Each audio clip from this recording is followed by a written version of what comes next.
작년에 가장 인기 있었던 드라마는 불륜 이야기를 담은 부부의 세계라는 드라마였습니다. 역대 비지상파 드라마 시청률 1위였던 스카이캐슬을 밀어내고 최고 시청률 28%를 기록했습니다. 이 최고 시청률 28%가 과연 어느 정도 인기인가 이렇게 봤더니 여러분 도깨비라는 영화 혹시 드라마죠? 그게 21% 정도 되더라고요. 응답하라 1988 이게 19%, 이태원 클라스 17%이 정도 되는데 28% 굉장히 높은 시청률입니다. 20년 전, 30년 전에도 이 불륜 소재 드라마가 있었어요. 가끔 있었습니다. 그때마다 이 불륜을 미워한다라는 그 논란이 계속 있었어요. 그래서 방송위원회 경고 조치가 늘 이렇게 붙곤 했습니다. 근데 이번에는 이 방송위원회에서 불륜을 미워한다 이런 부분에 대한 언급이 전혀 없었고, 폭행 장면에 대한 일상적인 권고 처분 그 정도만 좀 하고 넘어갔습니다. 그리고 오히려 상을 받았습니다. 작년에 백상 예술대상 TV 부문 연출상을 받고 여자 최우수 연기상을 받았습니다. 2015년 2월 헌법재판소에서 이 간통죄를 이 재판관 7대2의 결정으로 위헌 결정을 내렸습니다. 62년 만에 위헌이란 말은 이제 폐지를 한다라는 말입니다. 위헌 의견의 핵심이 이제 이런 거예요. 성에 관한 국민의 의식이 변화되었다.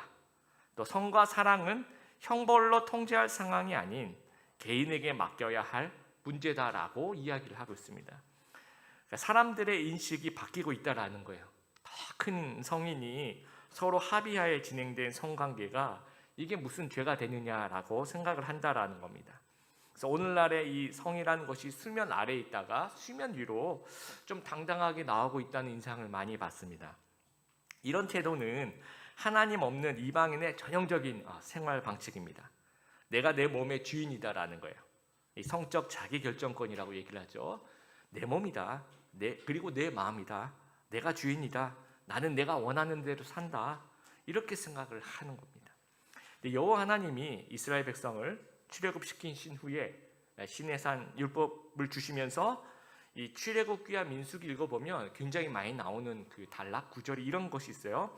너희가 요단강을 건너 가나안 땅에 들어가거든 하면서 그 뒤에 이제 이렇게 살아라. 또 너희가 요단강 건너 가나안 땅에 들어가거든 이렇게 살아야 된다는 말씀들을 하고 있습니다. 여호와 하나님께서 너희를 구원한 그런 주인이시라는 겁니다. 그래서 너희 이 마음대로 살지 말고 하나님의 뜻대로 살아야 된다. 이것이 율법이고 십계명이다라는 거예요. 근데 그 주신 그 십계명 중에서 제 7계명이 이제 간음하지 말라라는 겁니다. 그러니까 너희는 이방인이 하는 것처럼 그렇게 간음해서는 안 된다라고 말씀하고 있습니다. 그러니까 무엇이 간음입니까? 간음은 일차적으로 기혼자가 결혼 밖에서 자기의 배우자 이외의 이성과 맺는 성관계를 얘기합니다. 그러니까 기혼자가 다른 기혼자 혹은 결혼하지 않은 사람과 벌이는 성적인 관계를 이야기합니다. 그러면 이제 우리 미혼자들도 이제 여기 자리에 계시는데, 나는 이 계명에 해당되지 않는구나, 미혼자니까라고 생각할 수도 있습니다. 그런데 성경은 분명히 미혼자, 그러니까 혼전 성관계도 죄다라고 이야기를 하고 있는데 크게 4가지 이유에서입니다. 첫 번째는 당시 유대인의 결혼 연령이 여자들 초경을 기준으로 해서 한 만으로 13살에서 15살 정도면 이제 결혼을 하는 것이 일상적인 관례였습니다. 그렇게 본다면 미혼자라는 개념이 없었다고 해야 될까요? 미혼 개념이 아주 짧거나 개념 자체가 없는 겁니다. 그래서 성인이다, 우리가 초등학생 보면서 미혼자구나 이렇게 얘기는 나지 않지 않습니까? 성인이다라고 하면 그냥 기혼자라고 당연하게 생각을 그 전제를 깔고 말씀을 하기 때문에 그렇게 느껴질 수 있다라는 겁니다. 두 번째, 요셉이 창세기에 미혼자인데 보디발의 아내의 요구에 응하는 것을 하나님께 죄를 짓는다라고 분명히 얘기를 하고 있다라는 겁니다. 그리고 신명기 22장에 보면 세 번째, 혹시나 처녀가 결혼 전에 이 관계를 맺은 것이 발각이 되면 미혼이니까 괜찮다가 아니라 돌로 쳐 죽여라 하는 아주 엄격하게 금지하는 모습을 보여줍니다. 그리고 결정적인 것이 이제 고린도전서 7장 2절 말씀인데, 음행을 피하기 위하여 남자마다 자기 아내를 두고 여자마다 자기 남편을 두라고 말씀하십니다. 남자마다 자기 아내를 두고 여자마다 자기 남편을 이제 앞으로 두라는 거죠. 그러면 지금 이 말씀은 미혼들에게 주시는 말씀입니다. 그래서 미혼도 음행에 해당된다라는 거예요. 결혼 안 한 상태로 이 관계를 맺는 것도 이제 음행이다라는 관점에서. 그래서 오늘 말씀을 간음이라는 관점보다는 조금 더 넓게 음행이라는 관점에서 좀 이해했으면 좋겠습니다. 배우자 외에 그 모든 성관계를 금지하는 말씀이다. 그래서 기혼자는 자기의 배우자가 아닌 다른 사람들과 관계를 가지면 이게 간음이고 음행이 되는 거고요. 미혼자는 뭐 비혼자 다 마찬가지입니다. 배우자가 없으니까 어떤 사람들과 모든 사람들과의 그 관계도 이것은 간음이고 음행의 관점에서 봐야 된다라는 거예요. 그런데 율법의 처벌이 아주 심각합니다. 간음한 사람들, 예수님이 그렇죠. 예수님에게 간음한 사람 데려오죠. 그 사람들이 어떻게 하려고 그랬습니까? 돌로 막 쳐 죽이려고 그랬죠. 그 당시 형벌이 돌로 쳐 죽이거나 아니면 불에 태워 죽이거나 뭐 이런 아주 심각한 죄를 이해하고 있었다라는 겁니다. 그래서 유대인과 서기관, 바리새인들이 이해한 제7계명은 행위에 대한 부분이에요. 실제로 남녀가 육체로 벌이는 그 행위. 거기에 대한 유대인들이 자부심이 있었어요. 나는 이방인들과 같지 않다. 나는 율법을 잘 지킨다라는 거예요. 근데 예수님께서 다시 말씀해 주신 그 7계명은 행위뿐만이 아니라 넓은 개념, 좀 마음과 생각으로 지은 죄도 하나님 보시기에 죄다라고 얘기합니다. 여러분 28절 같이 한번 읽어보겠습니다. 나는 너희에게 이르노니 음욕을 품고 여자를 보는 자마다 마음에 이미 간음하였느니라. 음란한 생각으로 여자를 바라보는 남자, 이게 뭐 남자 여자 다 마찬가지겠죠. 음란으로 가득 찬 상태. 그러니까 단순히 이성을 이렇게 쳐다보면서 매력을 느끼고 뭐 그걸 의미하는 것이 아닙니다. 이 성욕과 정욕은 다른 겁니다. 이 성욕은 이쁘다, 멋있다, 매력적이다, 이 정도 선. 그러니까 하나님이 주신 욕구죠. 이 자체는 죄가 되지 않습니다. 근데 요 선은 이제 넘어가는 거예요. 정욕은 그냥 단순히 이쁘다, 이게 이 선을 넘어가는 겁니다. 그래서 마음속에 어떤 이성과 성적인 관계를 갖는 생각과 마음과 욕구로 가득 찬 상태, 이 선을 넘어간 거죠. 마음에 이런 마음이 계속되면 이건 죄라고 얘기를 합니다. 그러니까 예수님께서 서기관과 바리새인들의 그 외식을 지적하는 거예요. 너희는 행동은 하지 않았지만 너희 마음 생각에 더러운 정욕으로 가득 차 있다라는 거예요. 그러면서 안 그른 척, 의인인 척, 의인이라고 착각을 하고 있다라는 거예요. 그러면서 다른 사람 막 정죄하는 거죠. 너 죄인이다. 너는 자기도 죄인이면서. 1850년에 나다니엘 호손이 주홍글씨라는 소설을 썼습니다. 이 주홍글씨에 나오는 그 여자 주인공 이름이 헤스터라는 여자 주인공인데 유부녀로 나와요. 이제 남편이 이제 영국의 의사고 이제 본인이 이제 헤스터가 보스턴에 이제 먼저 이주를 한 겁니다. 근데 거기 이주를 해서 남자 주인공 딤스데일이라는 남자 주인공을 만나요. 거기서 이제 그 사이 둘 사이에서 이제 딸이 이제 사생아가 탄생을 하게 됩니다. 근데 이 딤스데일이 이 소설에서는 아주 장래가 촉망된 청교도 목사님으로 나와요. 그러니까 이제 헤스터에게 이 아이의 아빠가 누구냐 이렇게 물어보는 거죠. 넌 결혼해서 남편이 있는데 이 아이의 아빠가 누구냐 자꾸 물어보니까 일단 남편은 영국에 있으니까 이게 간음죄를 지은 건 맞는데 말을 안 하는 겁니다. 이 헤스터 자기가 다 혼자서 뒤집어 쓰는 거죠. 그래서 혼자 감옥에 가요.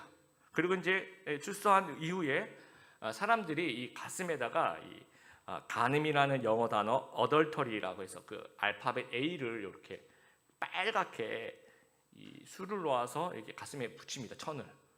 그러면 이제 A라는 가슴에 이 주홍글씨를 달고 이제 늘 생활을 할 수밖에 없는.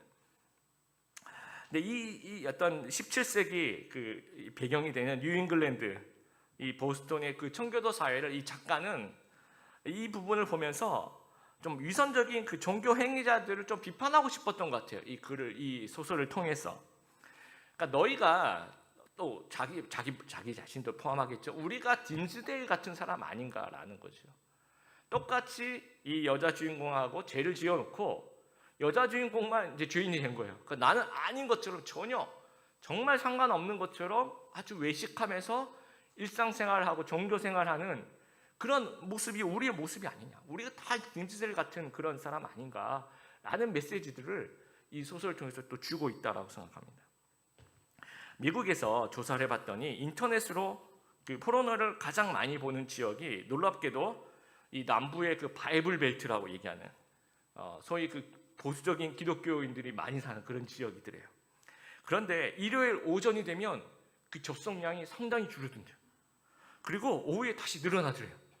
그래서 왜 그런가 봤더니 주일 오전에 교회를 오면서 그 시간은 못 보니까 접속량이 확 줄어들었다가 또 오후에 집에 가서 또 접속량이 확 늘어난다는 거죠. 이게 얼마나 외식적이냐는 거죠. 미국의 그렇게 보수적인 기독교라고 이제 이야기를 하면서 우리도 그렇잖아요. 28절이 우리 뭐 바리새인에게 주신 말씀이 아니라 저와 여러분 우리 모두에게 주신 말씀이 아닌가 생각해요. 우리가 종교 활동 참 거룩하게 하고 그렇죠? 근데 우리의 마음과 생각은 때때로 되게 부패하고 음란한 생각을 가끔 하는 그런 연약함을 하나님께 고백하면서 시작을 했으면 좋겠어요. 그러니까 예수님께서 우리의 죄악을 지적하신 이유가 우리를 더 성숙시켜 주시기 위해서 지적을 하시는 거예요. 근데 시작이 바리새인들 같이 하나님 저는 괜찮아요. 저 의인이에요. 이러면 하나님이 우리를 성숙시켜 주시고 싶어도 그게 안 되는 거예요. 근데 시작이 하나님 저는 죄인이에요. 예수님 말씀 들어보니까 저는 정말 철저한 죄인입니다. 이렇게 시작하면 그 예수님의 그 치료의 손길이 우리 위에 또 예수님께서 성숙해 주시는 또 예수님처럼 닮아가려는 그 노력을 하는 예수님께서 도와주세요. 그래서 이 불쌍히 여기소서라는 그 마음으로 좀 시작했으면 좋겠습니다.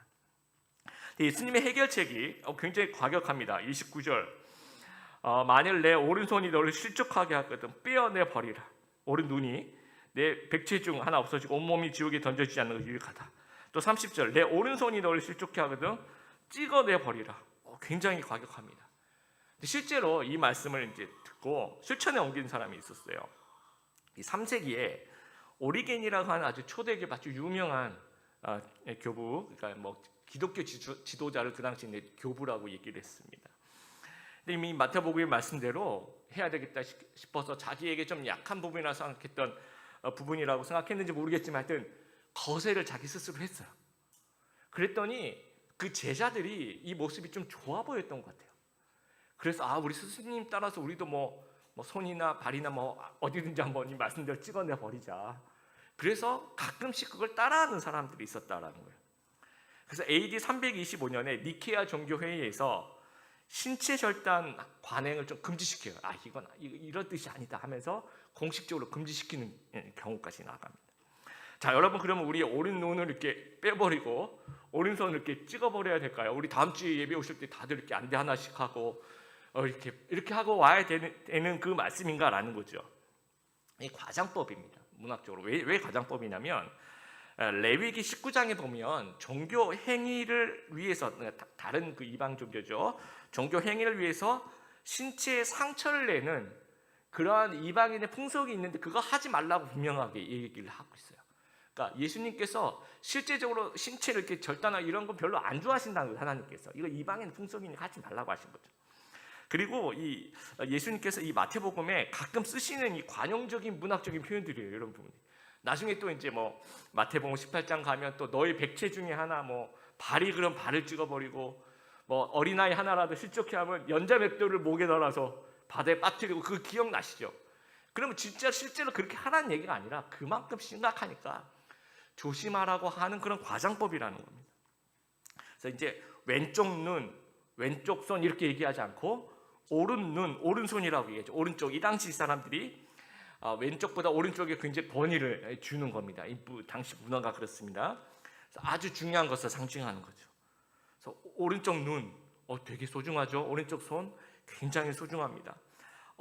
그걸 이제 찍어버리고 빼버리라고 하는 것은 어떤 희생을 치더라도 어떤 희생을 치르더라도 죄를 짓지 말라라는 거예요.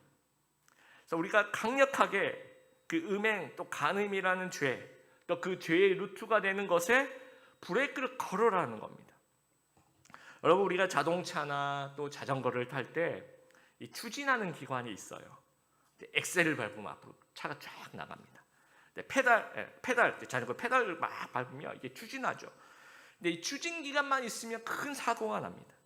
반드시 이 자동차와 자전거 마찬가지로 제어 기간이 반드시 있어요. 브레이크가 있습니다. 그래서 어떻게 보면 이 브레이크가 가장, 그러니까 사람의 생명과 안전을 생각할 때 브레이크가 가장 중요한 요소 중에 하나라는 거죠. 그러니까 인간의 뇌도 마찬가지입니다. 여러분 변연계라고 들어보셨죠? 우리 좀 본능을 좀 감당하는 그런 쪽인데, 우리 어떤 충동성, 공격성 또는 어떤 동물적인 감각, 이런 것들이 이제 엑셀이죠. 상황에 따라 필요할 때가 있습니다. 위급한 상황이 닥치면. 그런데 평소에 그렇지 않을 때 이 브레이크를 거는 것이 이제 우리 전두엽에서 제어를 하는 겁니다. 그런데 다른 어떤 동물들과 비교해 봤을 때 우리 인간이 어떤 전두엽이 잘 발달된 부분에 있어서 동물들보다 훨씬 낫다라는 거예요. 훨씬 더. 그래서 이게 제어가 안 되면 우리가 짐승보다 못한 사람이라고 얘기한 부분이 이런 부분이라는 거죠. 그래서 가능과 음란에 대해서도 우리 몸에서 이 추진기관이 역할을 하는 것이 막 엑셀을 밟고 페달을 밟고 이런 것이 오늘 말씀에서 29절, 30절에서 나오는 것이 이제 눈 29절에 눈으로 이제 상징하는 이 정욕이 눈을 통해서 먼저 시작한다는 겁니다. 그래서 이것은 이제 뭔가 행동으로 옮겨진 것이 아니니까 우리의 충동, 우리의 생각, 또 우리의 어떤 상상들이죠. 우리 마음속에 일어나는 그것을 이야기를 하는 거예요. 그것을 상징하는 거예요. 눈이란 말에. 또 손이라는 말에 상징하는 것은 실천하는 모든 수단을 다 얘기하는 거예요. 우리가 또 말로써 뭐 죄를 지을 수도 있고 그렇죠. 또 행동을 통해서 죄를 지을 수가 있잖아요. 그런 것을 다 통칭해서 손이라고 표현을 하고 있습니다. 그래서 예수님 말씀은 뭐냐면 너희 눈, 너희 손 이것이 죄를 범하게 하는 그 루트로 사용된다면 이거 버리라는 겁니다. 이 브레이크를 강력하게 아주 강력하게 브레이크를 걸라라는 거예요. 그래서 우리가 음행하는 생각, 간음에 대한 생각 막 머릿속에 떠오르고 또는 진짜 행동으로 실천하려고 그런 순간에 예수님의 말씀을 떠올려서 아주 강력하게 제어하고 브레이크를 걸으라는 거예요. 여러분 세상이 주는 성적 유혹은 매우 강력합니다. 왜냐하면 우리가 죄성을 가진 인간이기 때문에 이 자연적으로 죄에 끌리게 되어 있습니다. 마치 자석이 갖다 대면 딱 달라붙는 것처럼 이렇게 막 그런 죄, 특히 성적인 이런 부분에 있어서 굉장히 끌리게 됩니다. 2018년에 텔레그램에서 N번방 사건 기억하시죠? 이 텔레그램이라는 그 메신저에서 이제 방을 만드는데 왜 N번방이냐면 그 방이 1번방, 2번방, 3번방 그래서 뭐 지금 현재 잡힌 거는 뭐 8번방 이렇게까지밖에 안 잡혔을 거예요. 근데 상당히 많으니까 그거를 이제 영어 알파벳 그냥 넘버의 그 N번방에 이렇게 얘기를 하는 겁니다. 이제 한 방에 4명, 5명 정도의 여성 피해자를 성노예로 이제 착취를 하는 디지털 성범죄를 아주 조직적으로. 그 피해자 74명 중에서 16명이 중학생을 포함한 미성년자들. 그리고 그냥 무료로 들어가는 방이 있고 또 유료로 들어가는 그러니까 돈을 내고 입장하는 방이 있대요. 근데 그 돈을 내고 들어가는 방이 제일 비싼 방이 한 번에 150만 원을 내고 들어가는 방이 있대요. 저는 도대체 이렇게 큰 돈이라고 생각하거든요. 한 번 그 방 안에 들어가서 그 150만 원 자체 어떤 사람에게는 한 달 월급에 해당하는 그런 큰 돈을 내고 참여하는 사람이 도대체 몇 명이나 있나 봤더니 한 10,000명 정도는 참여한다는 거죠. 그 뉴스의 기사에 제가 깜짝 놀랐습니다. 그러면서 지금 이제 이게 걸린 방들을 추측을 해봤을 때 가입자가 뭐 유료가 됐든 무료가 됐든 가입자가 최대 26만 명이다라고 얘기를 하더라고요. 처음에는 되게 놀랐습니다. 아니 26만 이거 너무 큰 수치가 아닌가? 잘못 생각했나? 이렇게 계산을 너무 부풀려서 한 계산이 아닌가? 그렇게 생각했는데 그게 아닌데 자세히 더 깊이 생각해 보니까 여러분 1999년부터 시작된 국내 최대 그 음란 사이트라고 얘기하는 그 소라넷이라는 것이 있었대요. 근데 그 소라넷의 회원수가 100만 명이 넘었어요. 그러면 그게 이제 1999년에 시작해서 이게 너무 이렇게 이게 안 좋다. 그래서 우리가 이러면 안 된다 해서 2016년에 이제 폐쇄를 시켰습니다. 그러면 이제 그러니까 이제 우리는 이제 우리나라는 깨끗하다. 이제 끝났구나라고 생각을 했는데 끝나지 않았다는 거죠. 그 100만 명들이 다 어디로 옮겨가냐면, 그러니까 2016년에 폐쇄가 됐으니까 그 2018년 그 텔레그램 메신저 그 방으로 다 이동을 한 거예요. 그러니까 26만 명이 저는 이게 안 걸린 사람까지 다 합치면 그 100만 명 그대로 옮겨 다니는 것 같은 느낌이 드는 거예요. 그리고 지금도 그 N번방은 이제 다 처벌을 이제 받아서 처벌 재판 중에 있고 주범도 잡히고 폐쇄가 되고 이제 그 방들은. 그런데 지금도 다른 무엇인가 있어요. 유사한 것들을 계속 이제 뭐 이게 방이 됐든 뭐 무슨 그룹이 됐던 걸 자꾸 만들어서 계속 그 옮겨 다니고 있는 거죠. 이런 그 세상적인 욕구를 상업적으로 이용하면 굉장히 큰 효과가 돼요. 왜냐하면 이게 굉장히 끌리는 부분이 있는 거죠. 그래서 상업적으로 이게 돈이 되니까 계속 이용하는데 그게 노출의 시대에 우리가 살고 있는 거예요. 그래서 성인이 하루에 접하는 광고물 있죠. 눈으로 볼 수 있는 뭐 지하철 뭐 아니면 뭐 우리가 모바일에 있는 그 모든 어떤 광고물의 절반 이상이 성적인 문구와 이미지예요. 왜냐하면 그게 굉장히 효과가 있으니까 그렇습니다. 그리고 영화나 드라마에 등장하는 90%의 이 성관계가 결혼 밖의 관계 안에서 아주 자연스럽게 이루어지고 있어요. 이게 우리 청소년들에게 아주 교육 효과라고 해야 될까요? 그냥 남자친구, 여자친구 사귀면 뭐 이런 것들이 괜찮구나. 결혼해도 또 이런 어떤 다른 이성을 만나는 것도 자연스럽게 괜찮은 거구나라는 잘못된 그런 이미지를 보면서 머릿속에 이 교육 효과가 있다라는 겁니다.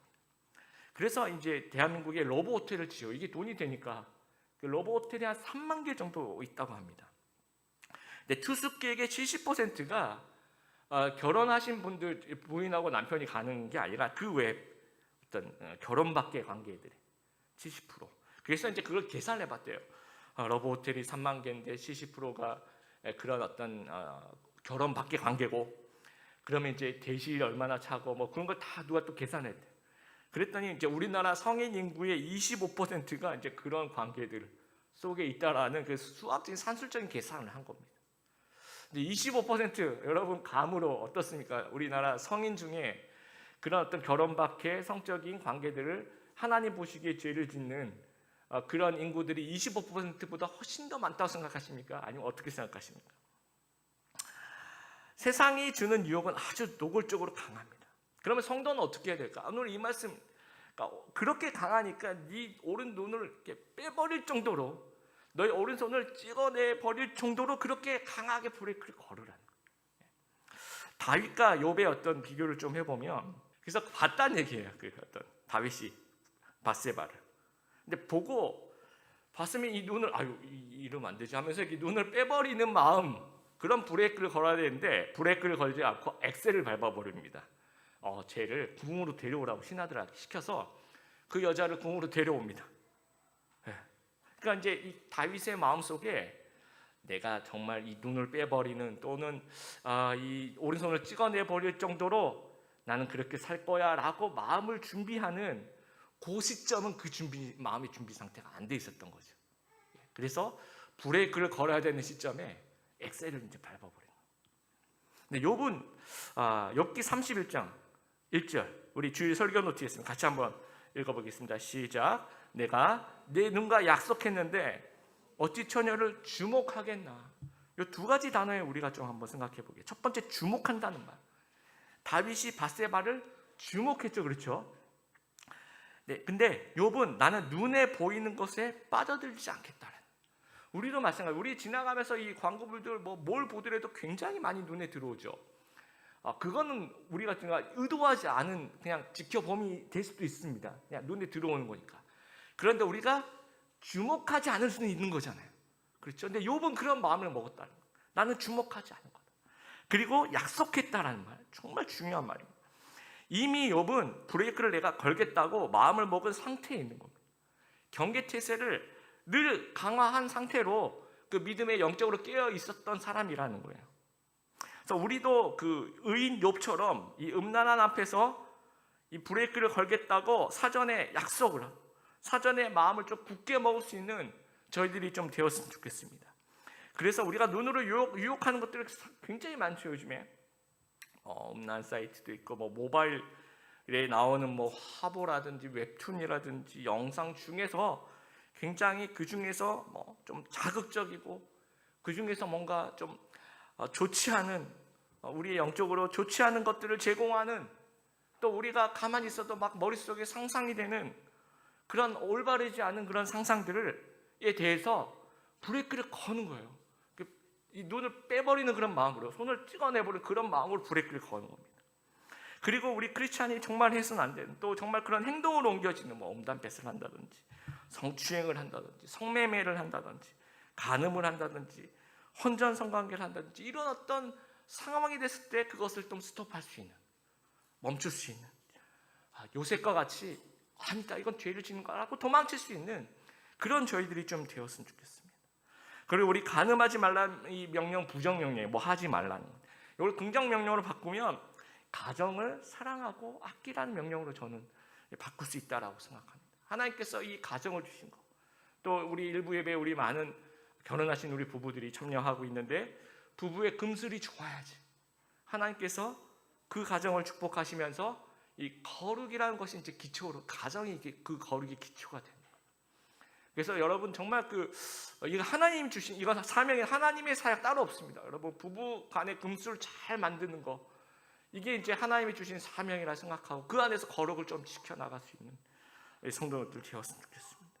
근데 요즘 이런 얘기하면 정말 꽉 막혔다라고 이렇게 비난을 받을 수 있어요. 제가 이번 주에도 이 말씀 준비해서 굉장히 힘들었습니다. 지난 주엔 살인하지 말라, 이번 주엔 간음하지 말라, 그 다음 주엔 이혼하지 말라는데 그 마태복음 19장에 있어서 일단은 그 뒤로 좀 넘기려고 합니다. 자꾸 이제 이런 말씀을 준비하면서 내가 다른 사람이 보면 정말 이 꽉 막힌 기독교다 그렇게 생각할 수 있겠구나라고 그런 생각은 들어요. 하지만 또 한번 생각해 보면 한국 교회가 그러니까 한국 교회, 한국 기독교가 세상으로부터 욕을 먹고 지적받는 것이 말씀대로 살았다라고, 말씀대로 살아서 욕을 먹고 지적을 받습니까? 아니면 말씀대로 안 살아서 욕을 먹고 지적을 받는 거예요. 말씀대로 안 살아서 그렇지 않습니까? 특별히 이 제7계명, 우리 한국교회 지도자들이 간음을 저지르고 그래서 욕먹는 거 아닌가요? 그렇죠? 그렇다면 우리가 정말 크리스찬들이 오히려 이 말씀을 더 잘 지켜야 된다 저는 생각합니다. 순수하게 또 정결하게, 우리 기독교인들은 내가 볼 때 정말 때가 묻지 않은 사람이야 라는 것들이, 사람들의 그런 칭찬을 여러분 좀 어떻게 보면 꽉 막힌 사람 같지만 그래도 이 사람들 굉장히 깨끗해 라는 마음을 좀 줄 수, 그런 칭찬을 좀 들어볼 수 있는 그런 크리스찬이 되었으면 좋겠습니다. 그래서 이방인의 문화와 세상 풍조에 동화되지 않는 저희들 되기를 바랍니다. 그러려면 저희가 좀 분별력을 갖출 수 있는 저희들이 되었으면 좋겠고, 하나님의 말씀을 좀 바라보게 되길 바랍니다. 우리 시편 119편 11절 같이 읽겠습니다. 내가 주께 범죄하지 아니하려 주의 말씀을 내 마음에 두었나이다. 여러분 하나님 말씀을 여러분 매일 우리 온라인 우리 드림의교회 새벽 예배 때 그 말씀으로 하루를 충만하게 그 말씀으로 채워야 되는 거죠. 공동체별로 진행되는 그 사역을 통해서 하나님 말씀으로 충만하게 하루를 채워가, 그래서 유혹을 제어하고 유혹을 이제는 따라가는 삶이 아니라 저항하는 그런 삶을 사시길 바랍니다. 그래서 하나님께서 사용하시는 그릇은 큰 그릇이 아니라 깨끗한 그릇을 하나님께서 사용하신다는 사실을 기억하면서, 우리가 연약해서 순간 유혹이 넘어지고 실수할 수 있어요. 그때마다 우리가 회개하고 하나님 용서하십니다. 십자가 앞으로 좀 나가서 하나님의 사랑을, 용서를 좀 경험하고, 그리고 다시 힘을 내어서 또 예수님의 그 높은 기준에 맞게 깨끗하게 또 정결하게 그런 제자의 삶을 살겠다고 결심하고 그렇게 행동하시는 귀한 하나님의 백성들 다 되시기를 주님의 이름으로 축복합니다.